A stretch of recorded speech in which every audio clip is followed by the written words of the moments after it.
अऊज़ुबिल्लाहि मिनश्शैतानिर्रजीम बिस्मिल्लाहिर्रहमानिर्रहीम रब्बि इश्रह ली सदरी व यस्सिर ली अमरी वहलुल उक़दतम मिन लिसानी यफ़क़हू क़ौली। अस्सलामु अलैकुम वरहमतुल्लाहि वबरकातुहू। सीरत पढ़े हम लोग, सीरत का आगाज़ हुआ है और आज हम नबी करीम सल्लल्लाहु अलैहि वसल्लम की रज़ात के बारे में पढ़ेंगे। आप सल्लल्लाहु अलैहि वसल्लम की वालदा के बाद सबसे पहले अबू लहब की लौंडी सोईबिह ने, बाल लोग इनको सोबिया भी कहते हैं लेकिन ये है सोईबिह ने आपको दूध पिलाया। उस वक्त आपका अपना जो बच्चा दूध पीता था उसका नाम मसरूख था। थोड़ा सा मैं इस लौंडी के बारे में आपको बता दूं कि सोईबिह जो है अबू लहब जो नबी करीम सल्लल्लाहु अलैहि वसल्लम के चचा थे उनकी लौंडी थी। जब आप पैदा हुए तो वो बहुत खुश हुए और उन्होंने इस लौंडी को आज़ाद कर दिया कि मेरा भतीजा पैदा हुआ है। और इसके बारे में एक ये भी बयान है कि अबू लहब को मरने के बाद सिर्फ ये इनाम मिला था कि आपकी पैदाइश पर खुश होकर लौंडी को आज़ाद किया था। और अबू लहब ने आपका खुशी में सोईबी को किया था, मतलब आज़ाद किया था, तो उनको यानी ज़ाहिर आराम मिला था। तो इसी वजह से मरने के बाद उसको थोड़ा सा आराम मिला कि उसने नबी करीम सल्लल्लाहु अलैहि वसल्लम की एक तरह से खुशी मनाई थी। आगे चलते हैं। सोईबिह ने आपसे पहले हज़रत हमज़ा बिन अब्दुल मुत्तलिब को और आपके बाद अबू सलमा बिन अब्दुल असद को भी दूध पिलाया था, लिहाजा ये तीनों आपके रज़ाई भाई हुए। हज़रत हलीमा सादिया की गोद में। अरब के शहरी बाशिंदों का दस्तूर था कि वो अपने बच्चों को शहरी बीमारियों से बचाने के लिए उन्हें दूध पिलाने वाली देहाती औरतों के हवाले कर दिया करते थे ताकि उनके पट्ठे मजबूत और उनकी अरबी ज़बान खालस और ठोस हो जाए। इसी दस्तूर के मुताबिक हज़रत अब्दुल मुत्तलिब को भी दूध पिलाने वाली दाया की तलाश थी। इधर बनु साद बिन बकर बिन हवाज़न की कुछ औरतें इसी गर्ज से मक्का आईं और उनके रूबरू आप सल्लल्लाहु अलैहि वसल्लम को भी पेश किया गया, मगर जब उन्हें मालूम हुआ कि आप सल्लल्लाहु अलैहि वसल्लम यतीम है तो वो आपको लेने से इनकार कर देती। एक खातून हज़रत हलीमा बिन अबी जुवैब को कोई बच्चा ना मिला, लिहाजा उन्होंने मजबूरन आप ही को ले लिया, मगर जब ले लिया तो उन पर खुशकिस्मती का ऐसा दरवाज़ा खुला कि दुनिया हैरत ज़दा रह गई, जिसकी एक झलक आप आगे मुलाज़ा फरमाएं। हज़रत हलीमा के वालिद अबू ज़वेब का नाम अब्दुल्ला बिन हारिस था। वो आप सल्लल्लाहु अलैहि वसल्लम के रदाई नाना हुए। हलीमा के शोहर का नाम हारिस बिन अब्दुल अज़्ज़ा था और दोनों ही कबीला साद बिन बकर बिन हवाज़न से ताल्लुक़ रखते थे।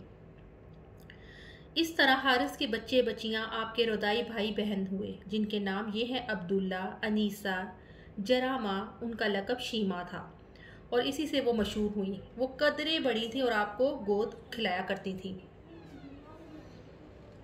हलीमा के घर में यानी हज़रत हलीमा के घर में बरक़ात की बारिश, जैसा कि पहले इशारा किया गया कि जब तक आप सल्लल्लाहु अलैहि वसल्लम हज़रत हलीमा के घर मौजूद रहे उनका घर बरकतों से माला माल रहा।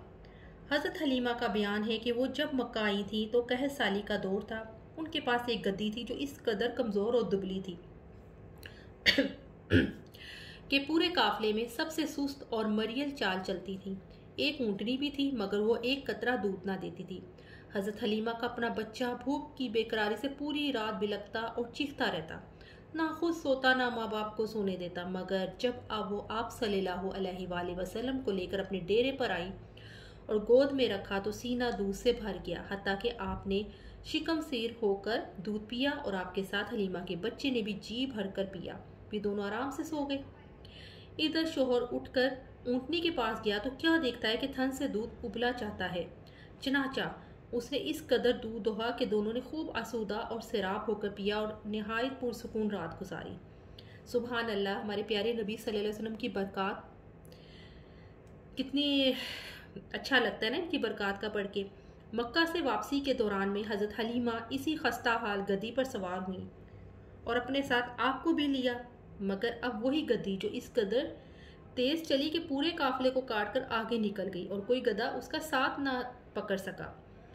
हज़रत हलीमा का वतन दियार बनु साद सबसे ज़्यादा कहत ज़दा था, मगर इसके बावजूद मक्का से वापसी के बाद उनकी ये हालत हुई कि जब बकरियां चिढ़ कर वापस आती, सॉरी मेरी थोड़ी सी उर्दू थोड़ी सी वीक है, इस वजह से थोड़ा सा लफ्ज़ मेरे से गड़बड़ हो जाता है, इसकी मैं माफ़ी चाहती हूँ। जब बकरियां चर कर वापस आती तो उनकी कोख निकली हुई होती और थन दूध से लबरेज होते। मियाँ बीवी खूब दूध होते और पीते, जबकि किसी और इंसान को दूध का एक कतरा भी मैसर ना होता। यूँ इस ख़ानदान को मुसलसल खैर व बरकत नसीब होती रही, यहाँ तक कि 2 साल गुजर गए और मुद्दत रज़ात पूरी हो गई। चनाचा हज़रत हलीमा ने आपका दूध छुड़वा दिया और इस दौरान में आप सल्लल्लाहु अलैहि वसल्लम पुख्ता और मजबूत हो चुके थे। कुछ और अरसा हज़रत हलीमा के पास। हज़रत हलीमा का दस्तूर था कि वो आपको हर महीने यानी हर 6 महीने बाद मक्का लाती, वालदा और ख़ानदान के लोगों से मिलाती, फिर वो अपने दियारे बनु साद वापस ले जाती। जब मुद्दत रज़ात पूरी हो गई और दूध छड़वाकर आप सल्लल्लाहु अलैहि वसल्लम को आपकी वालदा के पास लाए तो अब तक जो खैर बरकत देख चुकी थी उसके पेश नज़र चाहती थी कि आपको उन्हीं के पास रहने दिया जाए, क्योंकि पहले तो कहत साली थी और भूखे रहते थे ये, और लेकिन जब आप सल्लल्लाहु अलैहि वसल्लम उनके गांव गए, उनके साथ गए, उनके घर में रहे तो अल्लाह ने खैर बरकत कर दी।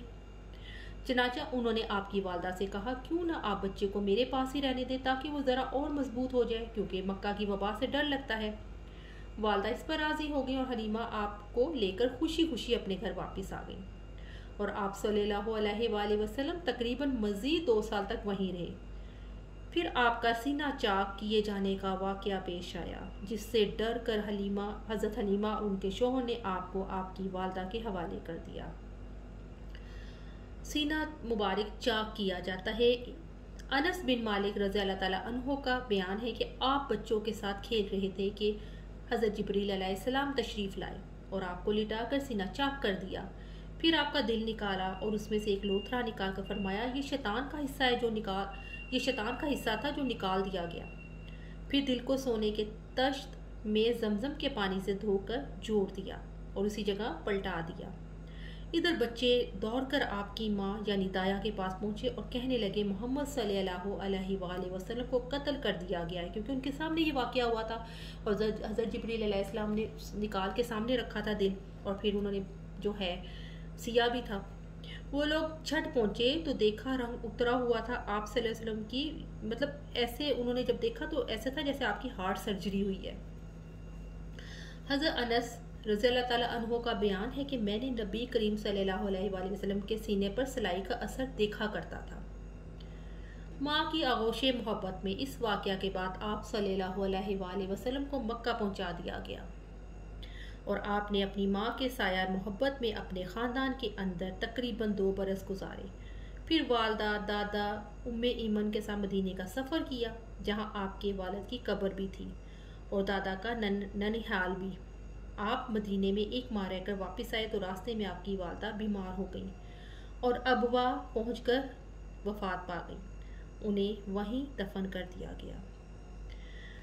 नेक्स्ट हमारा टॉपिक होगा दादा के साया शफ़क़त में कि नबी करीम सल्लल्लाहु अलैहि वसल्लम ने कैसे वक्त गुजारा। सुबहानक अल्लाहुम्मा व बिहम्दिका अशहदु अन ला इलाहा इल्ला अंता अस्तगफिरुका व अतूबु इलैक। अस्सलामु अलैकुम व रहमतुल्लाहि व बरकातुहू।